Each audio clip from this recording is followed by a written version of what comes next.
So we were discussing chapter number 5, right? Chapter number 5. Can anybody tell me what is the name of this chapter?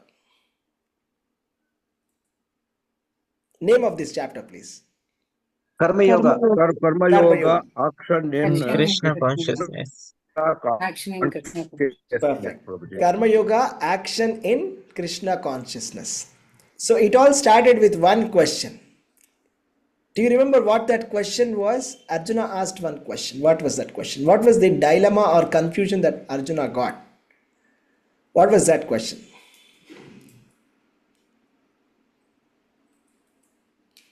Whether to Prabhuji, renounce first, work or to work in Krishna consciousness. Whether to work in Krishna consciousness or to renounce. Whether to work in devotion, work with devotion, or renounce the work. Which one is more beneficial? And what was Krishna's answer? Devotional. Work in devotion. Prabhuji, Work in devotion. devotion. Work with devotion is better than Not renunciation working. of the work, right? And that's how it continued. And Krishna spoke about the Sankhya Yoga, and he spoke about different types of devotees, and then he spoke about how our consciousness, if it is in Krishna consciousness, then whatever we do, it becomes non-reactive work. And he says such a person who is in such a consciousness, although engaged in so many different type of activities, he's not doing anything at all, right? And then he spoke about how we must be acting just like the lotus leaf untouched by the water. So the example of the lotus leaf with the water. And then the last verse that we discussed was all about the Supreme Lord does not assume anybody's sinful or pious activities. But because of the ignorance which is covering the real knowledge, because the living entities are in ignorance, they are impelled and they are doing activities which are taking them towards heaven or hell. And the root cause of it, of course, without Krishna's acceptance, he being the witness, the super soul, without super soul saying yes, we cannot even go to hell also. So we can't even act as sin. We cannot do pious activity or a sinful activity. So this is a very common question, right? People ask, like, if God is a very nice person, why does God allow bad things to be performed by human beings, right? So this is a very common question. So why doesn't just God take control? Yes. So did anybody get such a kind of a doubt? God knows what is best for us, correct? So why doesn't he just simply take control of us and just do what's the best thing for us? Why does he allow us to do something wrong in the first place and then give punishment for that? Did anybody get such a kind of question at any point of time? Yes, Prabhuji, I got. Yes, that's I a was normal. wondering why we have to face all these problems. Only God can be there everywhere and no problems, no human beings. It would be so nice. Yeah. So God can only just take over and just do something. I mean, whatever is the best, He makes us do, and we will just do it, right? Yes. Yes. Actually, that's right. That's a nice. That's a nice thought. Actually, that's what God wants. Okay, that's what God wants. But the problem is, Arjuna, just like Arjuna, right? God's clarity is simple. God wants that that Kurukshetra war happen and all of these people are killed. But what was Arjuna's objections? We also Arjuna's objections, right? Arjuna was objecting to fight, isn't it? Yes or no? Yes.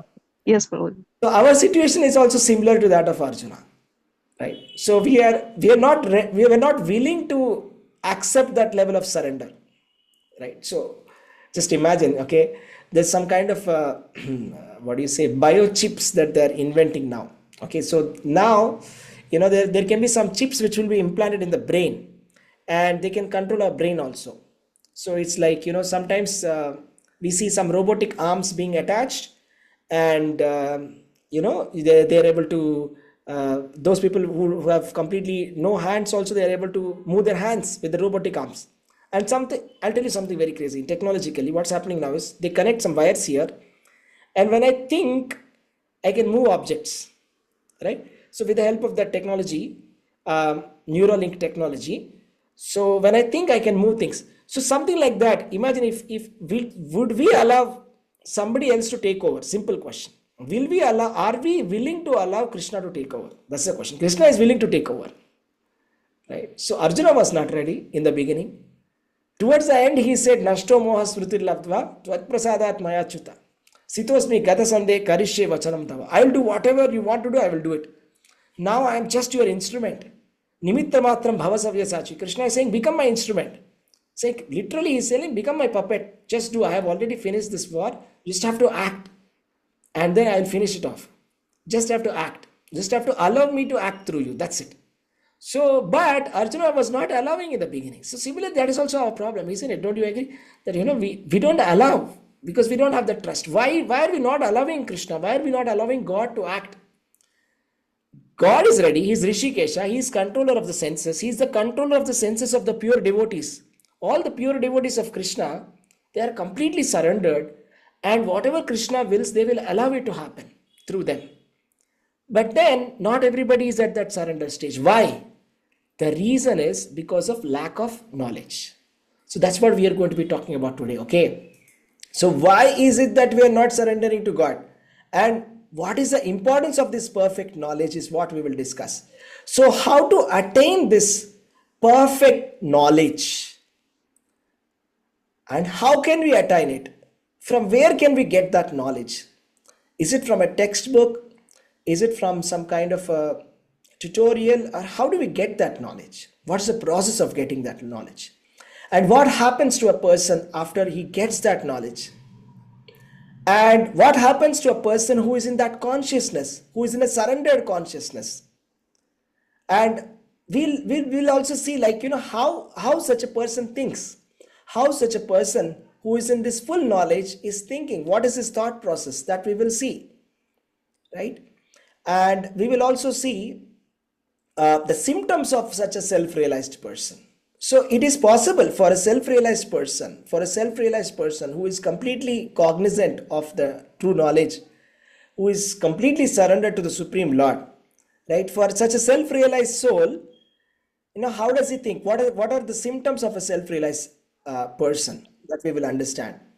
And what about the sensual pleasures? Does a self-realized person also enjoy? Or is it that he doesn't have any kind of enjoyment in his life? Now that he has completely surrendered to God, that he has lost all sense of enjoyment because he is completely surrendered. He has no enjoyment at all of its own. Is that so? We will try to understand. So, or is there some kind of sense gratification that the self-realized soul does?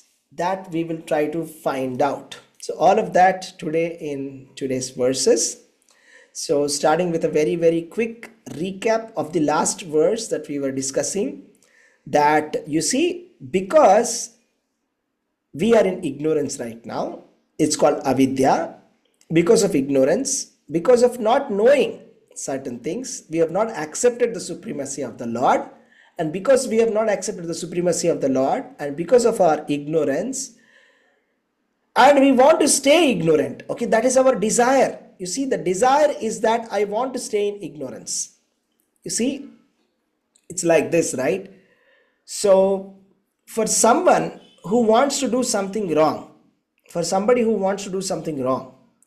there must be ignorance. Without ignorance, it cannot happen.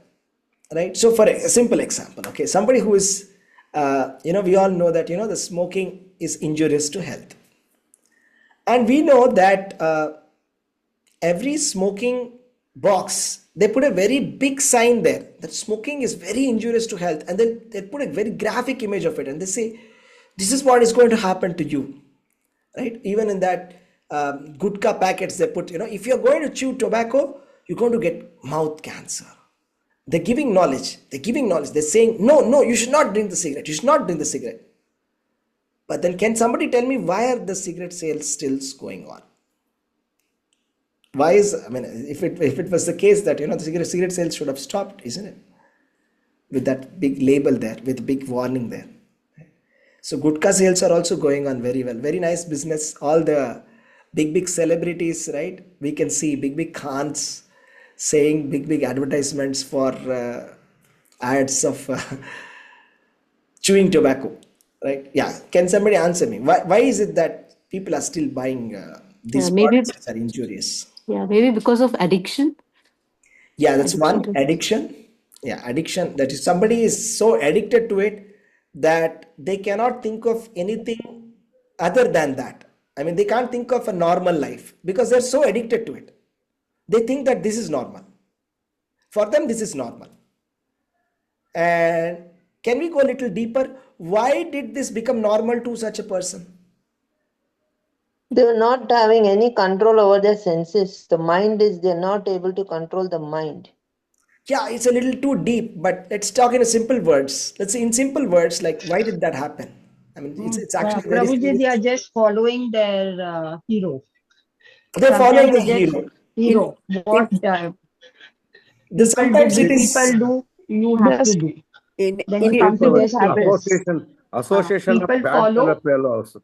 Seeing associating others. seeing Initially, others. forbidden fruits Mm. taste good when you're asked not to do something you wanted. Then it becomes an addiction, Addiction also. and There are then many, and then many when And reasons. show off government is prestige making and all. money, the government also doesn't stop because it gets good excise. Government gets good exercise, so government continues it. Because even government, if it bans also, they are going to somehow import it and smuggle it. Right?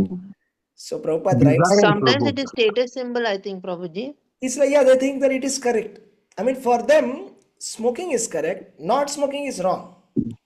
Right? So this may be also the case. or maybe momentary pleasure. It's a momentary pleasure that they're getting. They're not able to see the higher pleasure. I mean, they got into certain kind of sensual pleasure which they're not able to come out of, or they're not able to think of any other reality which is not that. There's so many things, okay? We have to sympathize with them also. That's there. We should Prabhuji, not- Yeah. one is for the government, it is a revenue, Yes. one thing. And secondly, it'll give an alert, like there'll always be an alert, like, you know, it'll keep them, I mean, always on, like, I mean, they have to do, I mean, stay overnight and other things, without sleep, things Because, like that. okay, due to some stress, okay, for some stress, they want some stress relief. Yeah. They're not able to think about some other alternative which can relieve their stress in a better way. So many things coming into picture. The same thing, if we can take that analogy to why a living entity is in ignorance and why a living entity is not surrendering to Krishna and why Krishna is not enforcing everybody to, to surrender to him, or why Krishna is not just banning that, Krishna, let's say Krishna bans that, nobody can become a conditioned living entity. There shall be no material world at all. There will be only spiritual world. There will be no material world. It's just like, government saying there shall be no drinks, there shall be no cigarette, there shall be no smoking at all, absolutely banned. But will that happen? Hare Krishna Prabhuji, it Yes, once ma'am. happened here in UP. Gukka was banned. But Prabhuji, one small pack of gukka which costed at that time at 5 rupees or something used to get sold for 1,000, 1,500, 2,000, and people used to buy like anything, Prabhuji. Government tried to ban it, but they failed. Yeah, government is trying to do that, but it's not going to work. So they try to discourage it by increasing the price of it or trying to educate the people. So the right way is to educate people. It's not to ban it, right? So similarly, okay, the reason for our conditional existence right now, why are we suffering? We are in this material world, we are suffering. There are so many reasons for it because we have decided that this is normal. Everybody who is born has to die. This is normal. We have accepted this as a normal, but Krishna is giving an alternative. He's saying this is not normal. Being a conditioned living entity is not normal. Being a liberated living entity is normal. Completely surrendering to God is normal citizen. Somebody who is not surrendered to God, somebody who is not following sense control, somebody who is not following the instructions of Krishna is not normal. We are not in a normal position at the moment. But Krishna is trying to educate us. Krishna is trying to warn us, just like putting a big label. Be careful, don't smoke, don't drink, something will happen to you. So trying to educate us, but we're trying very hard, but we are not able to completely surrender to Krishna also. And because of our conditioning, because of our habit, somebody said, this person is so addicted to this pleasure that he's not able to come out of it. And so we are also so addicted to this material, material conditioning, and we have considered it as a normal, and we're just stuck to it. And Krishna has no choice now. So Krishna, because we are not giving any choice to Krishna, we are not allowing Krishna to work through us. We are keeping our independence like that in a wrong way. Okay, so Krishna has to continue, and he has no choice. Then he has to make kind of a check that, do you want to go to heaven or hell? Okay, so he has to see, and he has to send to us. So he has to permit us, just like a father who doesn't want to the government doesn't want to sell cigarettes and alcohol, but is forced to. It's no choice, has to do it, because the citizens are not going to listen. Similarly, a father doesn't want to do something, doesn't want to allow the kid to go to a movie or something, but the child is so adamant. So like that, we are also so adamant, we are hell-bent that no, we want to be in this material world. Krishna says, okay, fine, I'll make some arrangements for you. Now, either you want to go to heaven or hell, you can go. Right? So that was where we left. Now we are going to continue from that point. Now, what is knowledge then? So what is that knowledge that Krishna is trying to give us? Right? So let's try to see that. Verse number 16. Yeah, who is reading verse number 16?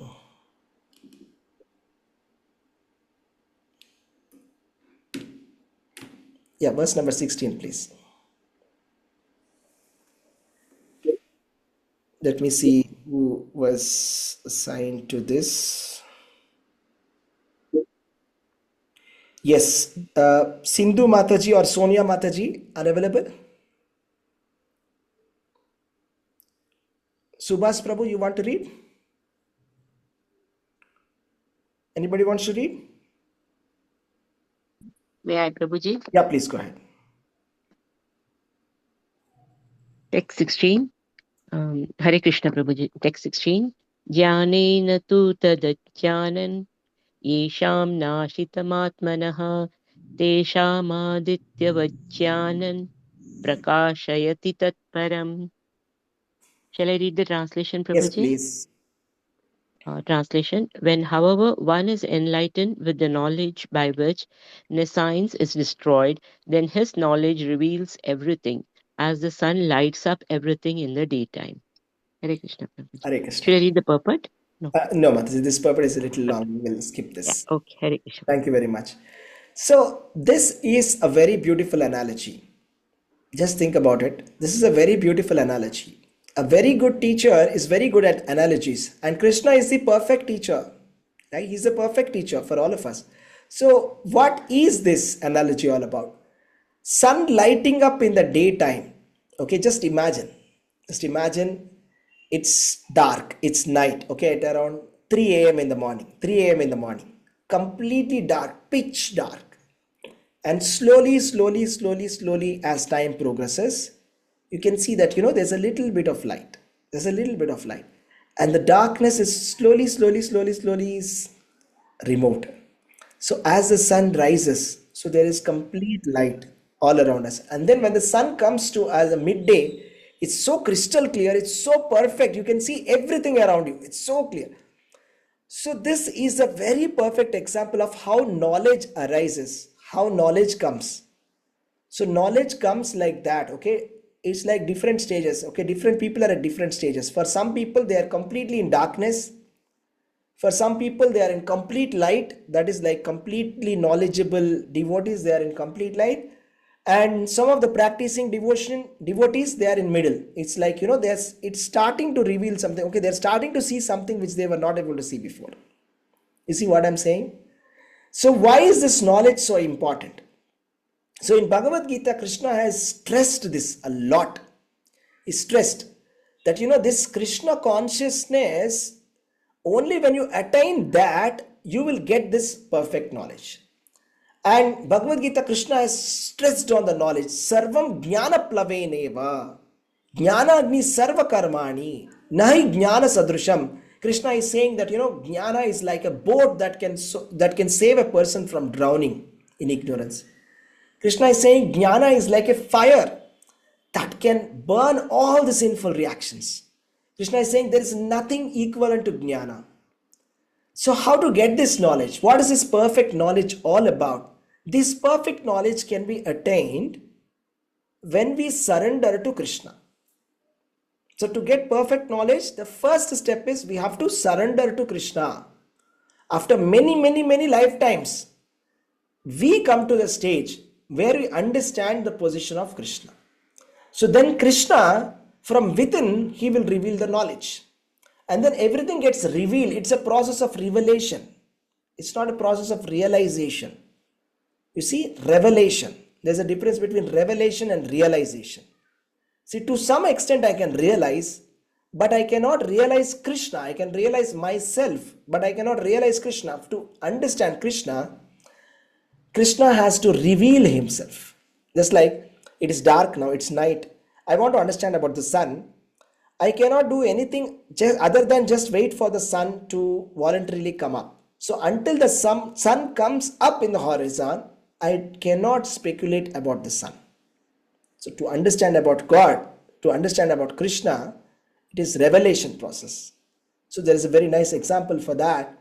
So see, try to do one thing, okay?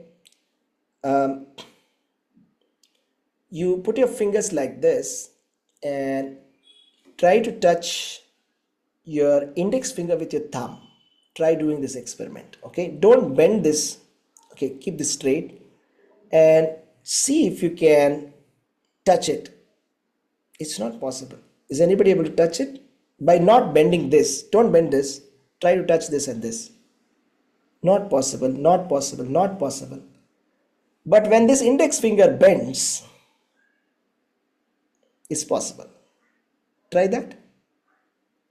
So for this to touch this, there needs to be some effort from this and there needs to be some effort from this, both. So it's a process of revelation. We can put our efforts, but unless Krishna reveals himself, we cannot understand Krishna. Krishna has to reveal himself. This is a process of revelation. And how does Krishna reveal to himself? Right? It is possible when we seek knowledge from a bona fide spiritual master. To understand what is Krishna consciousness, first of all, Krishna will give you complete knowledge when you are in Krishna consciousness. But to perform Krishna consciousness, you require guidance. So that guidance can be given by a bona fide spiritual master. So that means without bona fide spiritual master, we cannot understand and practice Krishna consciousness. And if we do not practice Krishna consciousness, we will never get knowledge from the Supreme. So we will always be in ignorance. So this is the process. The process is we have to make a sincere attempt and approach a spiritual master. And a bona fide spiritual master, it is said, we must respect a bona fide spiritual master like God. Sakshat haritvena samasta shastrair uktas tatha bhavyata eva sadbhi. Kintu prabhuya priyayeva tasya vande gurum Sri Charanara Bindam. So it is as good as, so because a spiritual master has knowledge of God, we have to treat the spiritual master as good as God, because he is a representative of God. Because the spiritual master is giving the knowledge of God, he is as good as God. We have to treat as good as God. But at the same time, we understand that spiritual master is not God. So we do not entertain the thought that, somebody comes and says, I am God. We don't accept that. But a bona fide spiritual master, we treat him as good as God. At the same time, we understand he is not God. Right? You see, knowledge is very important. I told you, see, knowledge is important. Without knowledge, ignorance is not bliss. Ignorance is the root cause of suffering. Ignorance is the root cause of sinful activities. The reason why criminals do nefarious activities is because they are ignorant. So it's very easy, when a traffic police catches me, I can say, I was not knowing anything about this.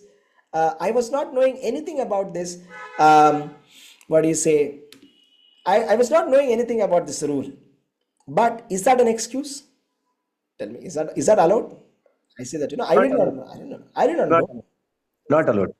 It's not allowed. I did not know that. Okay. I was not sure. I did not know the rules of the state. So that's why. But it's not allowed. So similarly, ignorance is not bliss. Ignorance, if we do not know, then we will commit mistake. If I do not know that I am not supposed to be parking in this place, then I will park there. Similarly, if I do not know that this is right, this is wrong, if I am ignorant, it's not blissful. It is blissful for a fool, no doubt. A fool is very blissful. A self-realized soul is blissful.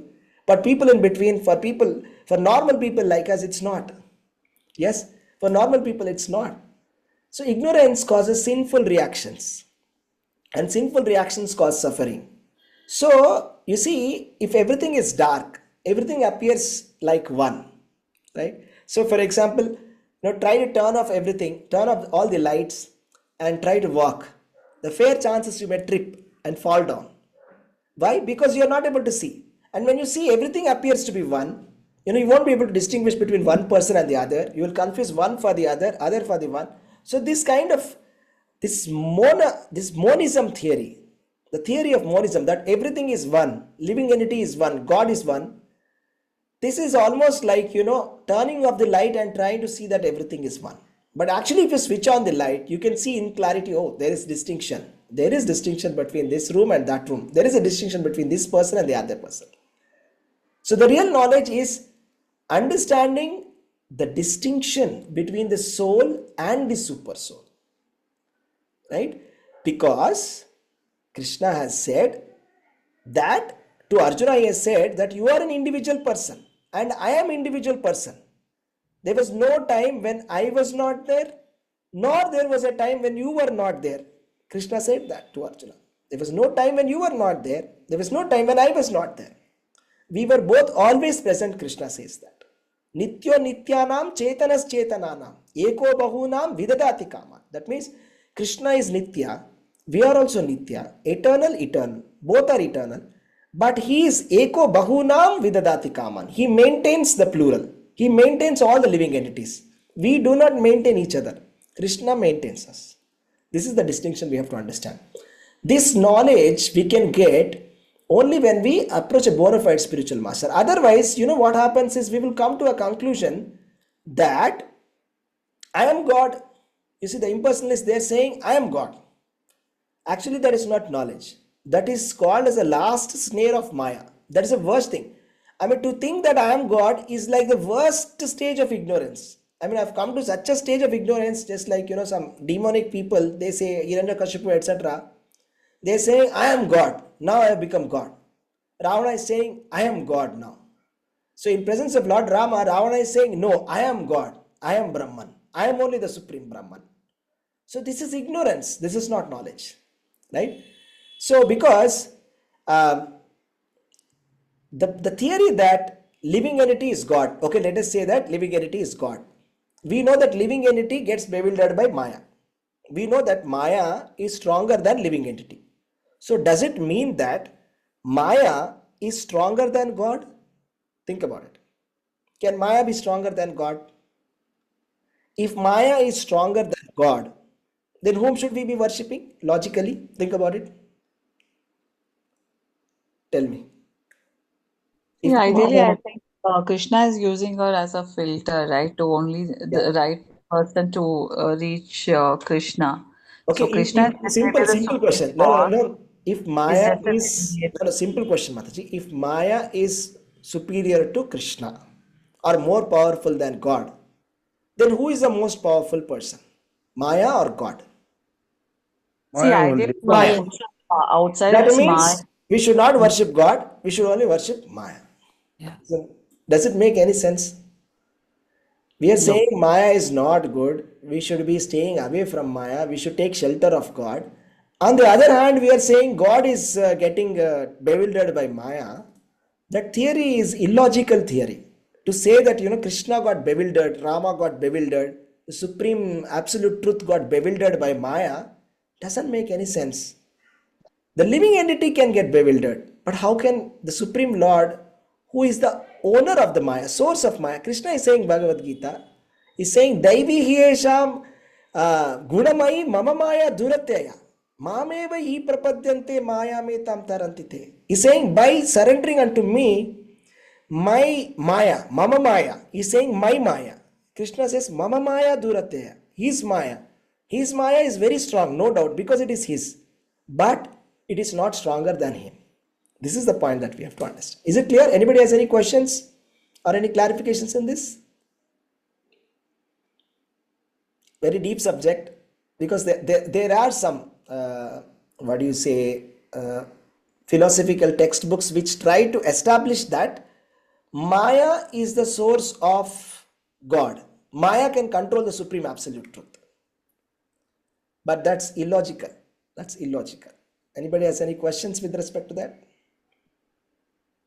Hare Krishna, Prabhuji. Yes, Mataji. Not with respect to that, but for ignorant to realize that he is ignorant, it would be the willing of God, right? Like, I mean, if he is destined to be ignorant until and unless, there is a It's a willing. process. It's like this, Mataji. Okay, it's like this. Okay, see, if this finger doesn't want to touch this, then what do you think? Will this finger come and try to touch it? And is it possible also to touch to a thumb which is not willing to touch this? See, it's not possible. I'm trying, but it's not possible. I mean, I'll have to force. That's not possible. So, for somebody who desires to be ignorant, Krishna will reciprocate in the same way. He's like, Ye yathamam prapadyanti tam sateva bhajamyaham. If you put one step towards Krishna, he will put another step. If 10 steps. If you put another step, he will put step towards us. This is Krishna consciousness. But there is the conditioned living entity in Maya wants to be in ignorance. So as long as the conditioned living entity wants to be in ignorance, that is a desire. That is a desire of the living entity. Living entity wants to be in Maya. Then Krishna will say, okay, let it be. Okay, that's what you are asking me. You want to be in Maya? Be in Maya. Got it? Krishna will not take any additional step. Krishna will not try to, force anybody, because it's forcing. I'm saying I don't want it, but you are saying, no, I will give you. Is that correct? So it is not that he is bound by something to act in that way. Means I didn't understand that. Sorry. No, if he is destined to be ignorant, I understood this concept. There is no destination for ignorance. Ignorance is not a destiny. Ignorance is a choice. Ignorance is a choice. To remain ignorant is a choice, isn't it? Is that destiny? How is it destiny? No, I mean to say, if that person, if an ignorant person is not even able to realize that it is ignorance, then it has to be from some external force. Somebody has to make him realize. Yes. Okay, that He's saying that if he's right. born in a family where they don't worship, he doesn't know how to really get things done. He's not heard about Krishna at all. Like, there are families who don't worship, they are atheists, they have children, they don't understand what worshipping is. So how would these kids And really? the point is, and what was the reason why this person was born in the family of atheists? That's also a question. What is the reason? Yeah, that I understand, because The that is reason all is because he wanted to be like that. That was his desire, that he wanted to be away from Krishna. So therefore Krishna said, okay. Okay, Prabhuji, got you. Hare Yeah. Krishna, Prabhuji. What if people are born in the family where they worship, but some children don't want to follow? Yeah. Parents say, but then the kids don't want to follow. They feel it is their wish. They Well, don't they just believe have it. to wait. That's all. That's why Krishna has given this material world. He has given repeated birth and death. So that is a feature of his mercy. So he's given repeated birth and death.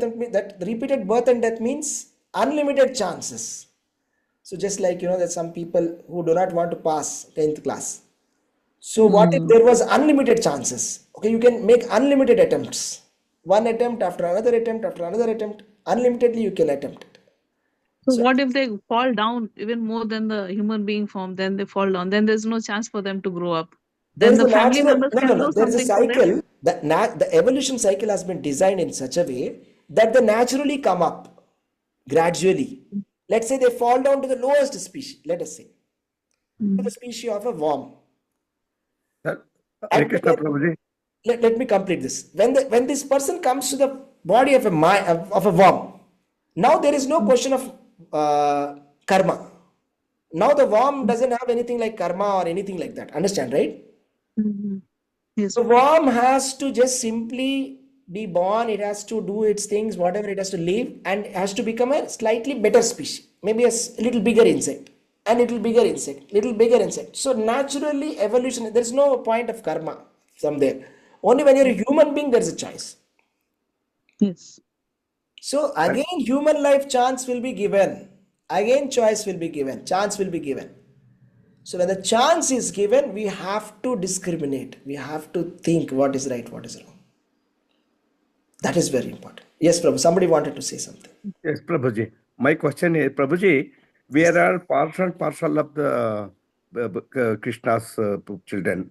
And in a common discipline, a father regards children maybe different qualities. One is bad, one is good, and all these things. And naturally, the parents want a weaker section or a bad boy to correct themselves. So, and every attention they're being given to the fellow to correct him and bring in a good track and path. So, but we are all thinking why Krishna may not making all these bad fellows to be good. That is the some Yes. question to Yes. me. So the Krishna's mercy is like this, that so just imagine there are three sons, okay, for a father. One son is not ready to, he's very obedient. Okay, let's say one son is very obedient son to the father. Okay, whatever the father says, obedient son. No problem with this guy. Second son, he is neither obedient nor rebellious. He is in between. Okay, he is still okay. There's a third son who is rebellious, who hates his father, who wants to stay away from his father, who wants to run away from house. So father makes an arrangement. Then he employs a very strict auntie, who is very strict, who will take care. And he's always keeping an eye on him, that what is happening. He's putting under a very strict guardian. Who is that auntie who is taking care of us? Is nicely giving us Maya. Maya Devi. Maya Devi. Yeah. So Maya is giving us nicely left and right, so that we say, Father, help me, and run. So until that we'll keep getting from Maya. But we are so thick-skinned we have become, that despite of so much of suffering also, we don't go to Krishna, isn't it? But the design was that, the strict auntie will send us to the father. That's the idea. Yes, Mataji. Yes. Sumantra Mataji, please say.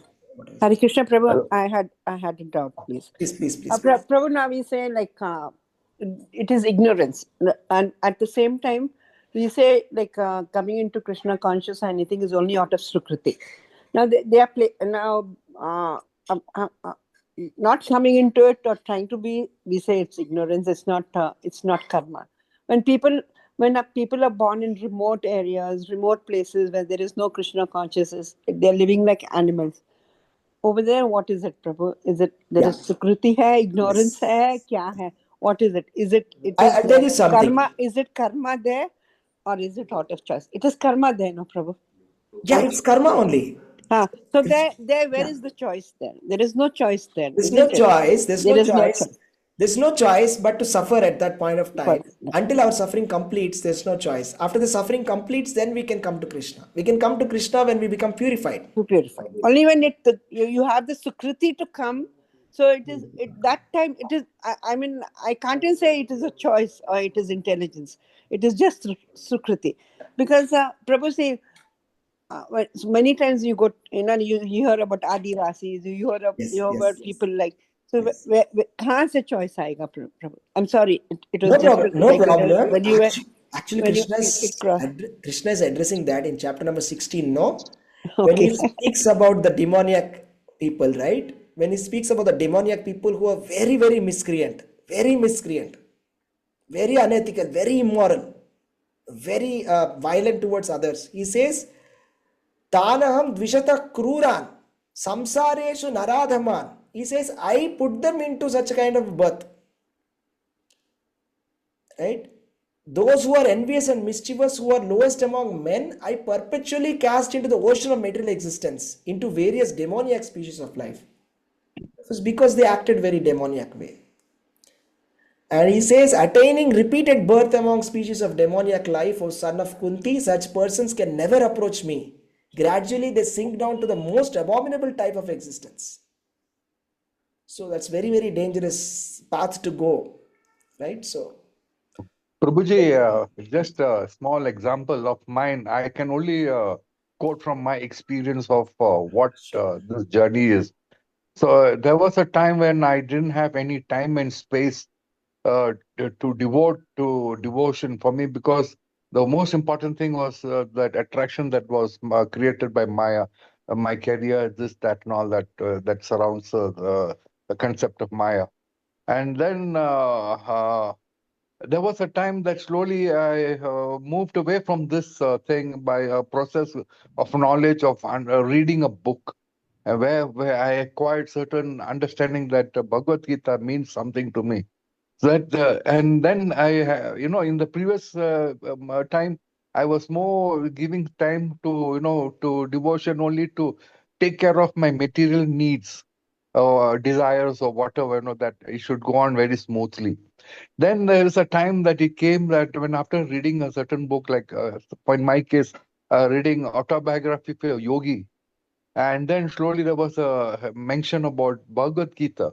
And then I slowly got this Bhagavad Gita from ISKCON and started reading that knowledge that I acquired. Then slowly I had that consciousness of God, actually. That is how I sort of, then I started spending my space and time with devotion.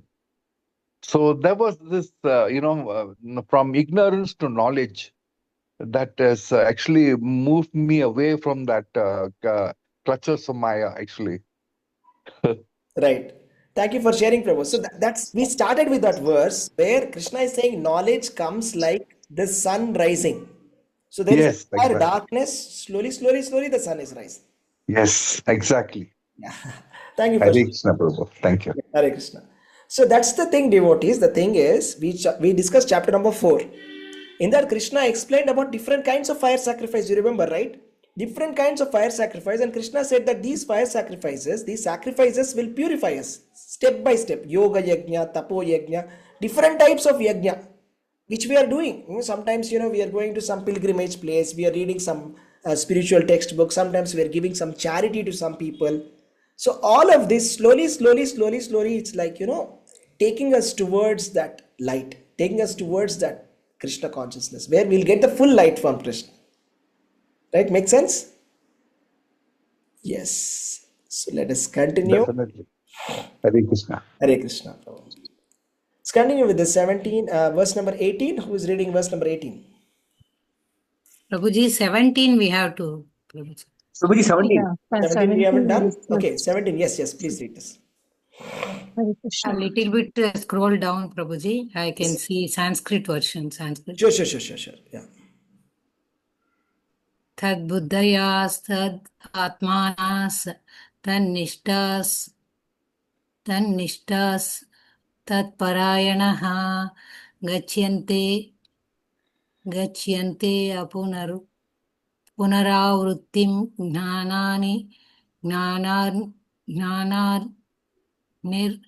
gnananir dhuta kalmashaha. Translation: when one's intelligence, mind, faith, and refugee are all fixed in the Supreme, then one becomes fully cleansed of misgivings through complete knowledge and thus proceeds straight on the path of liberation. Hare Yeah, Krishna. you can read the purport also. It's a short one. Wow. Please read. The supreme transcendental truth is Lord Krishna. The whole Bhagavad Gita centers around the declaration that Krishna is the supreme personality of Godhead. That is the version of all Vedic literature. Paratattva means the supreme reality, who is understood by the knowers of the Supreme as Brahman, Paramatma, and Bhagavan. Bhagavan, or the Supreme Personality of Godhead, is the last word in the Absolute. There is nothing more than that. The Lord says, Mattaha parataram Parataram Nanyat. Nanyat Kinchit Asti Dhananjaya. Dhananjaya. Impersonal Brahman is also supported by Krishna. Brahmano hi Pratishtanam. Therefore, in all ways, Krishna is the supreme reality. One whose mind, intelligence, faith, and refuge are always in Krishna, or in other words, one who is fully in Krishna consciousness, is undoubtedly washed clean of all misgivings and is in perfect knowledge in everything concerning transcendence. A Krishna conscious person can thoroughly understand that there is a duality, simultaneous identity, and individuality in Krishna, and equipped with such transcendental knowledge, one can make steady progress on the path of liberation. Hare Krishna. Hare Krishna Mataji. Thank you. So here the topic is about the knowledge. And what happens to a person who is in knowledge? What happens to a person who takes complete refuge in the Supreme? So what happens if we take complete refuge in Krishna? So the whole point of Bhagavad Gita, Krishna's explanation, we will see in the end of this chapter also, Krishna explains that he is the controller, he is the enjoyer. He's the only controller, he's the only enjoyer. He's the final controller and final enjoyer. And he explains at the end of every chapter, he's explaining and establishing his authority. And he's saying in chapter number 6, at the end also, he says that, among all the best of the yogis are those who are devoted to Krishna. And chapter number 7, he says that he is the best of all the best. And then he says that he is the origin of all the devatas, all the demigods. And he proceeds and he shows the universal form also. And then, so what is the purpose of that? And finally, he concludes that, even Brahman, that is the impersonal Brahman, is situated on him. Brahmano hi pratishtha, amritasya avyayasya. So Brahman, the impersonal Brahman, is also situated on Krishna. So the ultimate point of Bhagavad Gita is that aham sarvasya prabhavo matta sarvam pravartate. That means that he is the Lord of all the material worlds, all the spiritual worlds. He is the origin of everybody. He is the origin of everybody. Aham adirhi devanam. He's saying, I am the origin of all the devatas. He's the origin. He's saying, I am the creation, maintenance and destruction. I am the middle. I am the beginning. I am the middle. I am the end. I am time. Krishna is saying in different ways that he is supreme. He's saying, Matta parataram nanyat kinchidasti dhananjaya. That means there is no superior truth to Krishna. There is nothing called as superior truth than Krishna. Krishna is the superior truth. If there is anything truth, that is Krishna. That supreme truth is Krishna. Finished. So this is called as knowledge. So when we understand this knowledge, when we get clarity, that we got all our doubts are cleared, then we get fixed in the Supreme, when we get fixed in Krishna consciousness, at that point of time, the devotee proceeds straight on the path of liberation. So he's just going to get liberated in this very lifetime. This devotee is going to get liberated. Okay, so this is called as a perfect knowledge. The perfect knowledge is to understand simultaneous identity and individuality in Krishna. There is duality and individuality. Both are there. That's called achintya beda abeda. That means I am part and parcel of Krishna, no doubt. But I am a minute part and parcel of Krishna. In quality, I am similar to Krishna. But in quantity, I am Anu. I am an atom. Krishna is Vibhu. That is ocean. I am a drop. But in quality, the salt, the ocean drop is also salty. Ocean is also salty. So that is how we have to understand. This is called as a perfect transcendental knowledge. Now let us see how does this person behave? How do we understand that a person is self-realized or a person is in full knowledge? How does he act? We will understand that. Some practical symptoms that Krishna will explain now. We will see that. Okay.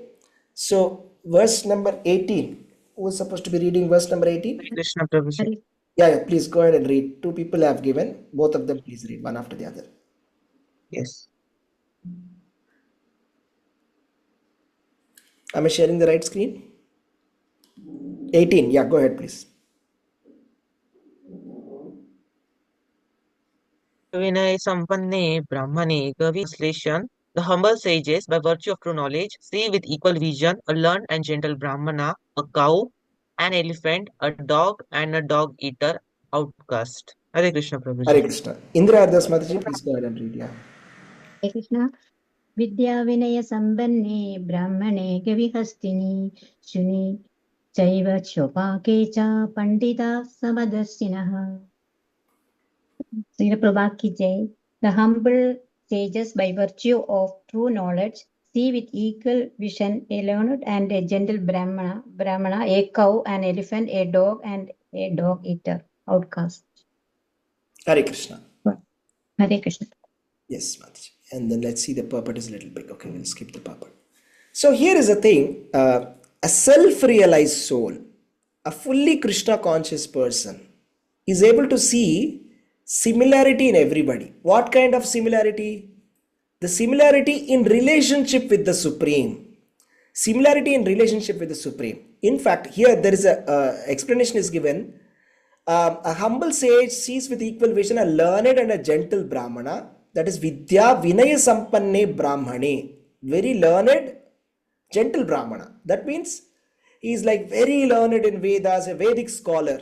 And at the same time not arrogant, very learned, very gentle, Vinaya Sampanne. That is the very nice qualification of a Brahmana. And he is saying a dog eater, an outcast, somebody who is eating dogs. So, and then he is saying a cow, elephant, and a dog. So, social status, socially, if you see, the social status of a cow and a dog is not the same. We understand that very clearly.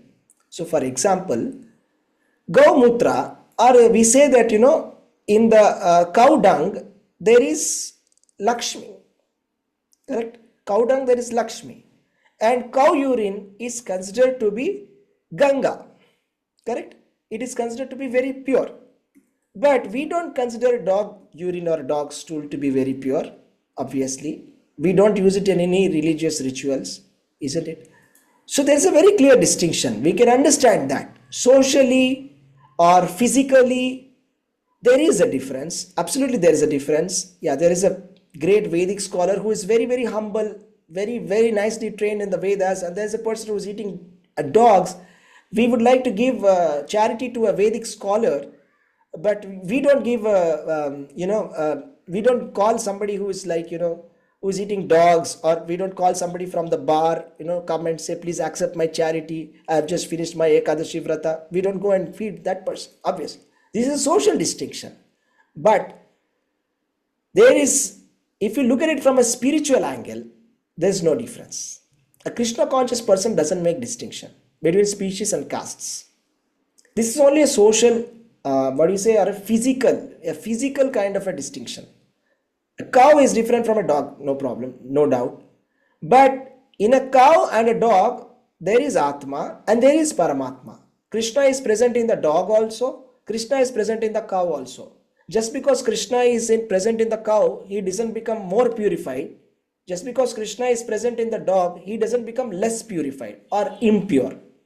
His position is always as it is, just like the sun. See, sun can even take, sun will take out water vapor even from drainage water.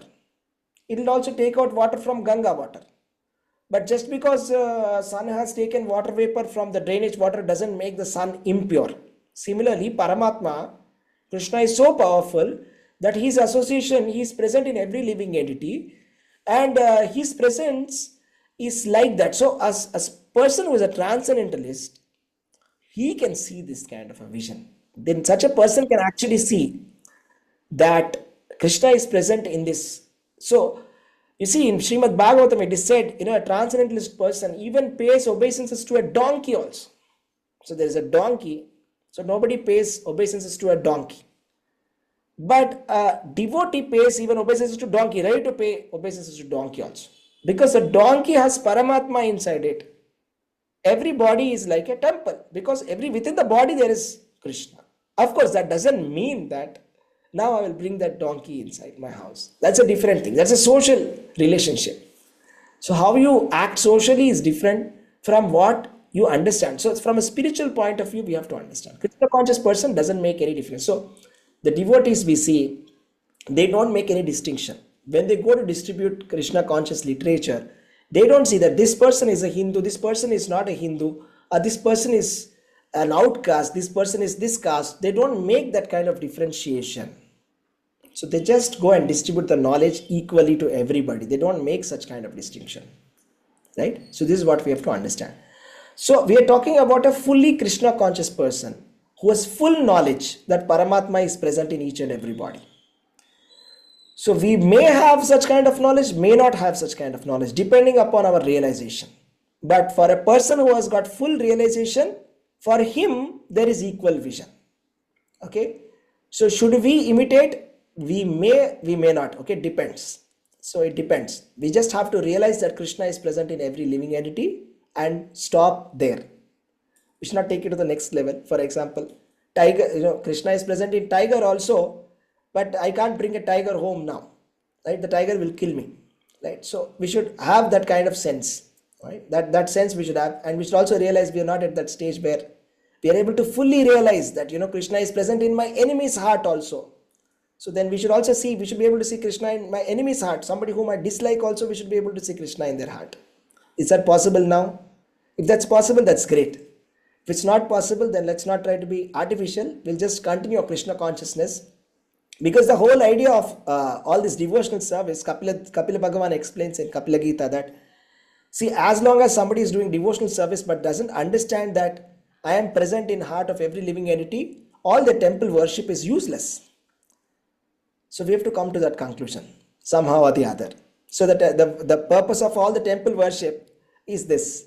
Okay, so something very funny happened. Okay, I was distributing books in a temple for the Ekadashi, that is a Shayana Ekadashi. So there was a traffic police, okay, who called me. He called me. I went to him and I was thinking, what is he going to say now? Okay, and he started sharing his story. He said, in one of the signals, 1 year back, I took this Bhagavad Gita and I started reading it. Every day, I read 10 pages. And I started to notice that some things are changing in me. Some things are changing in me. Earlier, I used to be very angry. Okay, now I'm no longer so angry. And you won't believe me, I've even stopped taking alcohol and stopped taking even, meat eating, all of that I stopped. He said that.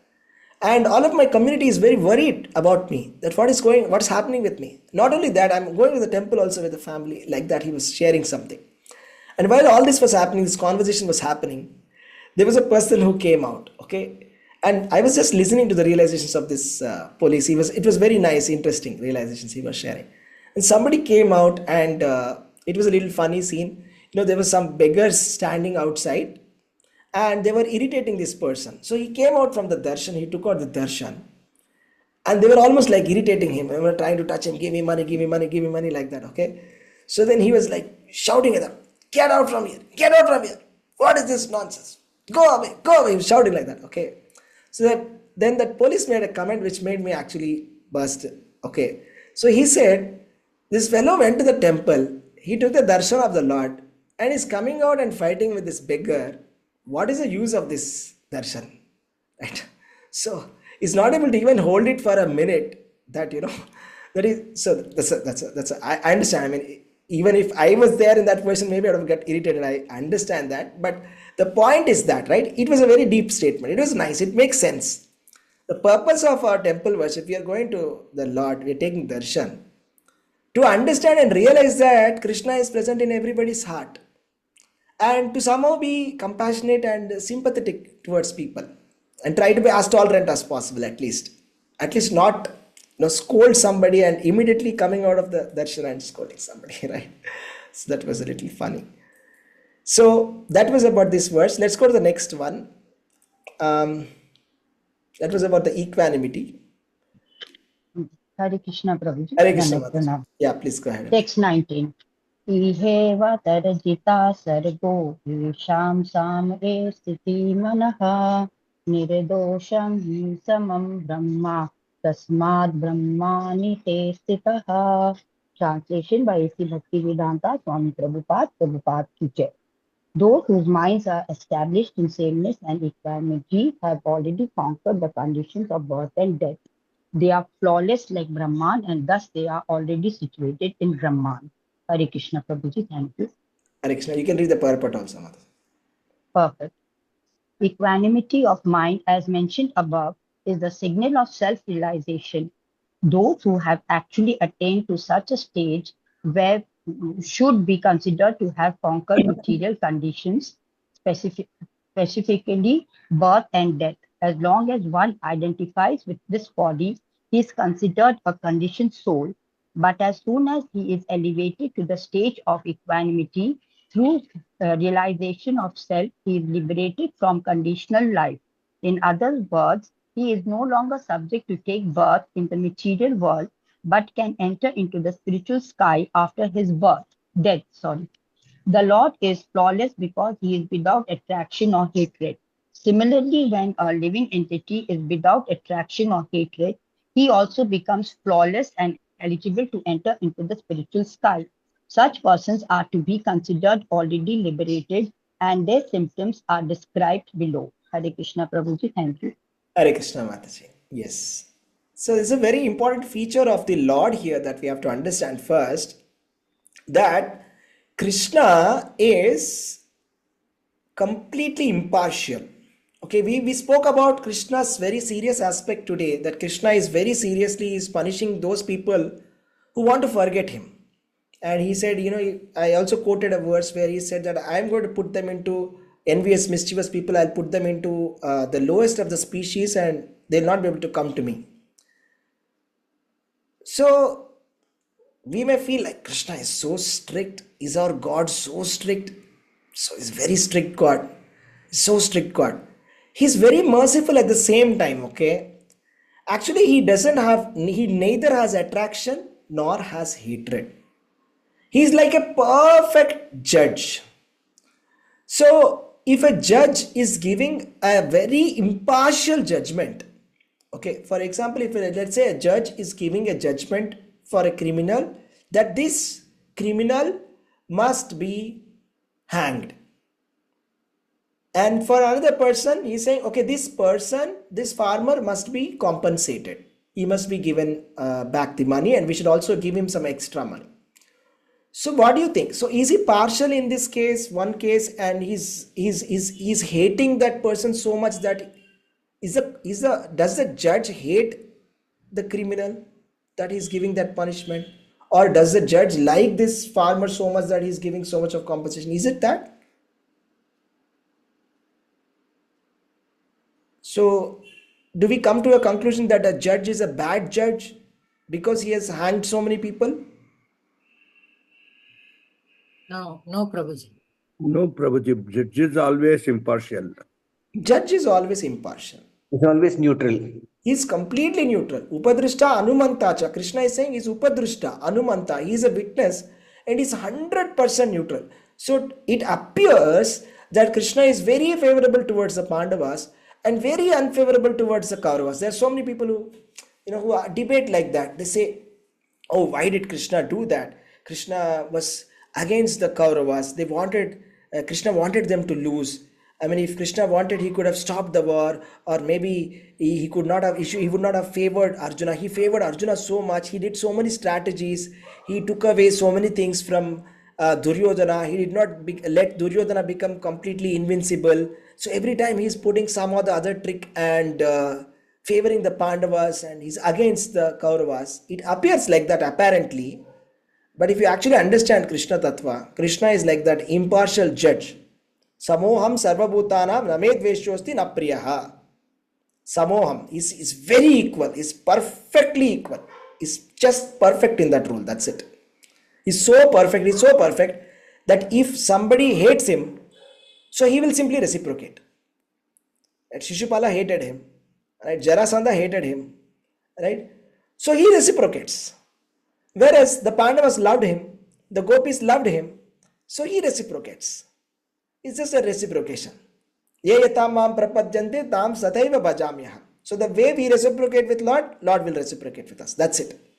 So if we also, if a living entity is able to get that kind of equanimity, if our mind can become like that of Krishna, that not being partial to anybody, not hating anybody, being able to see everybody in sameness, right? Then we will get a nature which is similar to that of Krishna. Krishna is always liberated, obviously.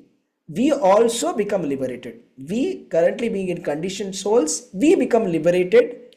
If we are able to come to a situation, we can become flawless. Krishna is flawless. He doesn't have attraction or hatred. If we are able to get this kind of a mindset that I don't hate anybody or love somebody, so then we will become liberated. We will become liberated. Okay, let's go to the next verse.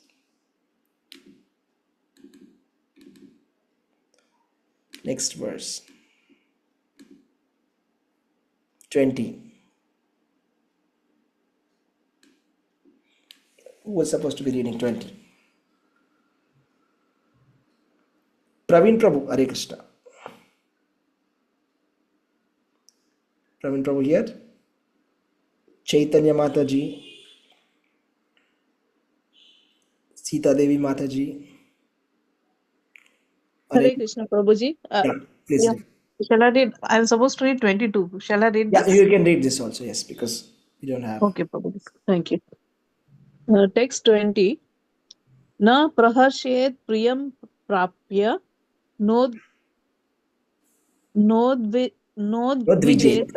nodvijet prapya cha priyam sthira buddhir asa mudho brahma vid brahmani sthitaha. Yes. Translation. A person who neither rejoices upon achieving something pleasant nor laments upon obtaining something unpleasant, who is self intelligent, who is unbewildered, and who knows the signs of God, is already situated in transcendence. Yeah, please read the purport as well. Purport also. Okay, Prabhuji. Purport. The symptoms of the self realized person are given herein. The first symptom is that he is not illusioned by the false identification of the body with his true self. He knows perfectly well that he is not this body, but is the fragmental portion of the Supreme Personality of Godhead. He is therefore not joyful in achieving something, nor does he lament in losing anything which is related to his body. This steadiness of mind is called sthira buddhi or self-intelligence. He is therefore never bewildered by mistaking the gross body for the soul, nor does he accept the body as permanent and disregard the existence of the soul. This knowledge elevates him to the station of knowing the complete science of the absolute truth, namely Brahman, Paramatma, and Bhagwan. He thus knows his constitutional position perfectly well, without falsely trying to become one with the Supreme in all respects. This is called Brahman realization or self realization. Such steady consciousness is called Krishna consciousness. Hare Krishna, Prabhuji. Hare Krishna Mataji. So what is Brahman realization? We'll try to understand, okay? Brahman realization means not lamenting for something which is unpleasant, nor rejoicing for something which is pleasant. So Brahmabhuta Prasannatma Nashochati Nakankshati.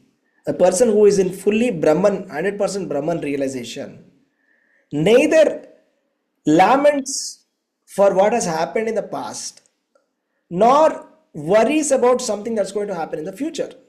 So he's equanimous. Samatvam yoga muchyate. Yoga means to have an equanimous mindset.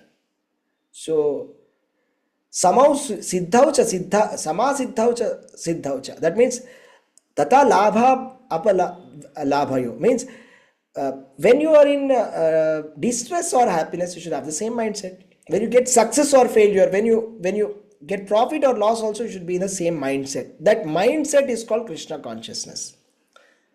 That mindset, this steady consciousness is called Krishna consciousness. So this is the symptom of a self-realized person. He doesn't falsely identify the body with his self. He knows that I am not the body. So whatever I got, okay, I got some kind of a failure. I tried something failed. And the reason for that failure is because of the karma or because of the attempts which are made by my body.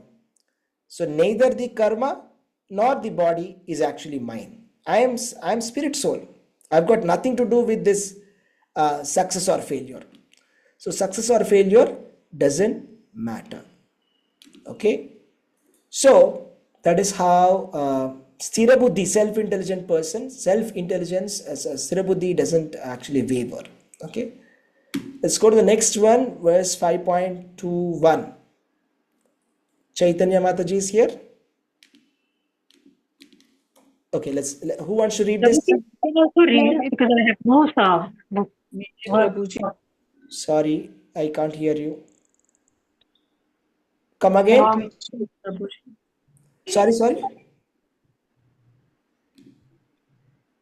Mataji, come again, please. I don't know. I'm not able to hear you clearly. Prabhuji, I can also read because I have no assigned verse today. Please read. Yeah, please read. Yes, please read. Yes. Yeah.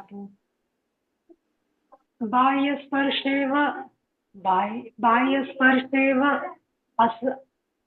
can you read? Can you pull the Hindi one also? The Sanskrit one? Yes. बाह्यस्पर्शेष्व सक्तात्मा विन्दत्यात्मनि यत् सुखं स ब्रह्मयोगयुक्तात्मा सुखमक्षयमश्नुते. Translation: such a liberated person is not attracted to material sense pleasure, but is always in trance, enjoying the pleasure within.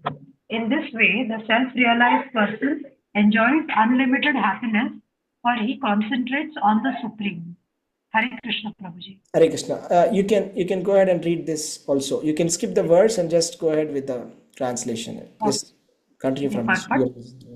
Okay, Sri Yamunacharya, great devotee in Krishna consciousness, said, I have been engaged in the transcendental loving service of Krishna, realizing ever new pleasure in him.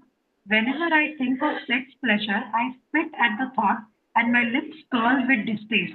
A person in Brahma Yoga or Krishna consciousness is so absorbed in the loving service of the Lord that he loses his taste for material sense pleasure altogether. The highest pleasure in terms of matter is sex pleasure. The whole world is moving under its spell, and a materialist cannot work at all without this motivation.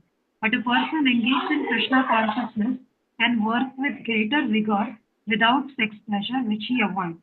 That is the test in spiritual realization. Spiritual realization and sex pleasure go ill together. A Krishna conscious person is not attracted to any kind of sense pleasure due to his being a liberated soul. Hare Krishna, Prabhuji. Hare Krishna, Mataji. So Krishna is talking about the liberated souls, the self-realized souls. How self-realized souls are not attracted towards any kind of material sense pleasure, whatever it may be. The highest material sense pleasure also, the Krishna conscious person or a self-realized soul is not attracted towards. Krishna conscious person is not attracted to any kind of sense pleasure because of being a liberated soul. Let's go to the next verse. Hare Krishna, Prabhuji. Can I read again? May I, Prabhuji? May I, Prabhuji? Okay, Yes. Okay, whoever wants to read can read this verse. I'll give you a chance. Okay, verse number 22. Shall I, Prabhuji? Yes, please read, Prabhu. Okay, Hare Krishna. Yehi samsakshada bhoga dukkha yonaya evate adhyunvantah kaunteja natesha paramate buddha. Translation: an intelligent person does not take part in the sources of misery, which are due to contact with the material senses. O son of Kunti, such pleasure have a beginning and an end, and so the wise man does not delight in them. Hare Krishna, Prabhuji. Yes, thank you. Somebody else also wanted to read, no? Please go ahead and read this. Or else you can read the purport. Who wanted to read? Please read the purport. May I, Prabhuji? Yes, please read the purport. Who didn't get a chance, who wanted to read? Material sense pleasures are due to the contact of the material senses, which are all temporary because the body itself is temporary. A liberated soul is not interested in anything which is temporary, knowing well the joys of transcendental pleasures. How can a liberated soul agree to enjoy false pleasure? In the Padma Purana, it is said, Ramante yogino nante satyanande chid atmani iti rama pade nesau param brahma vidiyate. The mystics derive unlimited transcendental pleasures from the absolute truth, and therefore the supreme absolute truth, the personality of Godhead, is also known as Rama. In the Srimad Bhagavatam, also 5.5.1, it is said, You can read Naya, the translation. You can leave them. my dear son, there is no reason to labor very hard for sense pleasure while in this human form of life such pleasures are available to the stool eaters, hogs. Rather, you should undergo penances in this life by which your existence will be purified, and as a result, you will be able to enjoy unlimited transcendental bliss. Therefore, those who are true yogis or learned transcendentalists are not attracted by sense pleasures, which are the causes of continuous material existence. The more one is addicted to material pleasures, the more he is entrapped by material miseries. Hare Krishna Prabhuji. Hare Krishna. Two very important points. The first important point is that a liberated soul is not interested in anything temporary. A liberated, we are hearing the symptoms of a liberated soul. A liberated soul is not interested in temporary pleasures. And this is a very powerful, very important verse which explains what is the definition of Rama. So we all say Rama, Hare Krishna, Krishna Krishna, Hare Hare, Hare Rama, Rama Rama, Hare Hare.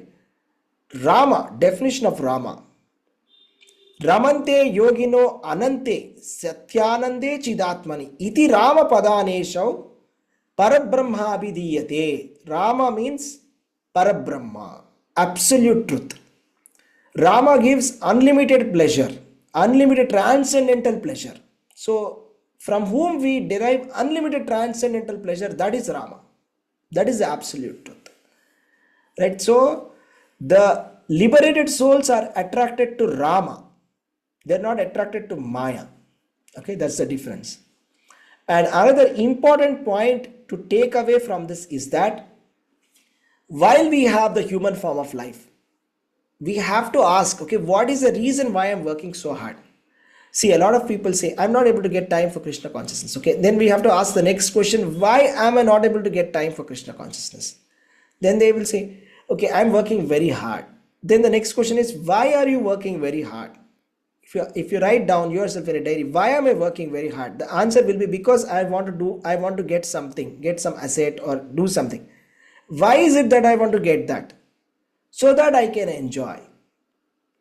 So that enjoyment is not as important as Krishna consciousness.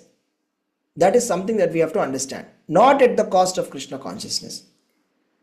Not at the cost of Krishna consciousness. Because human form of life, when we have got, we should not aim to enjoy such kind of sense pleasures.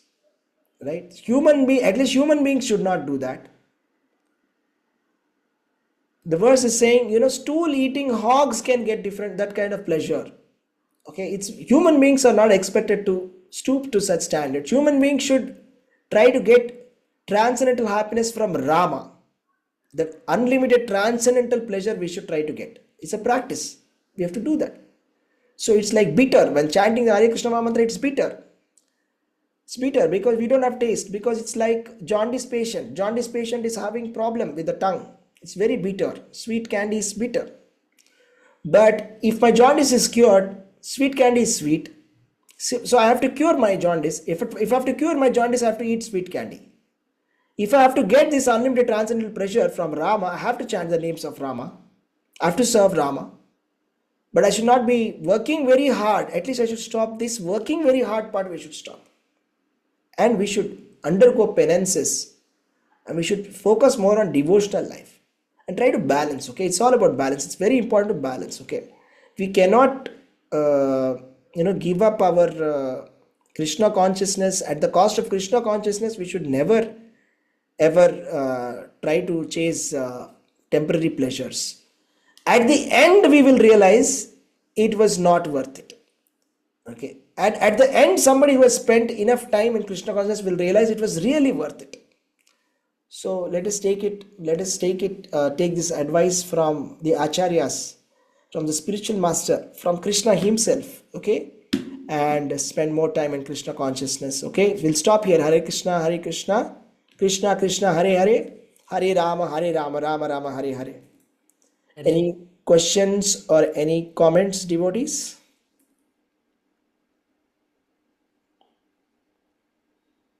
Anything that you want to add, or anybody wants to add something to what we discussed today? What is your takeaway from today's class? Hare Krishna. Anybody wants to say? Give time for business. Yes. What's your takeaway, Mataji? Give more time for Krishna consciousness, irrespective being very busy. Yeah. Give more time for Krishna consciousness. It's worth it. It's much more worth it. Right? Yes. Anybody else? Yes, and not get too involved with pleasures and distress, and not be too very moved by if it is distress to be too sad, or happiness to be get carried away by it. Yes. Yes, Mataji. Thank you. Prabhuji, we should not run behind the material pleasures. Instead, we should have to taste the spiritual bliss. We should work on the spiritual bliss part. Very important. Very important. While we are doing our activities, Krishna is not saying don't do it. We saw that very clearly in 5th chapter. He didn't say don't do it. At the same time, he's saying don't be so busy, or don't do it in such a consciousness that you forget the whole purpose of the work itself. Right? There was, when our childhood, we used to read Tinkle, and that there used to be Supandi. And Supandi is a stupid person. If you tell him something, he'll do something very stupid. Right? Yes, Prabhuji. So the very purpose only we should not forget. The purpose of this work is to purify ourselves. If we forget and if we get entangled, what is the fun? Right? Hare Krishna. Yes, Raj. Hare Krishna. Hare Krishna. Hare Krishna. Pranams. Thank you very much. Hare Krishna.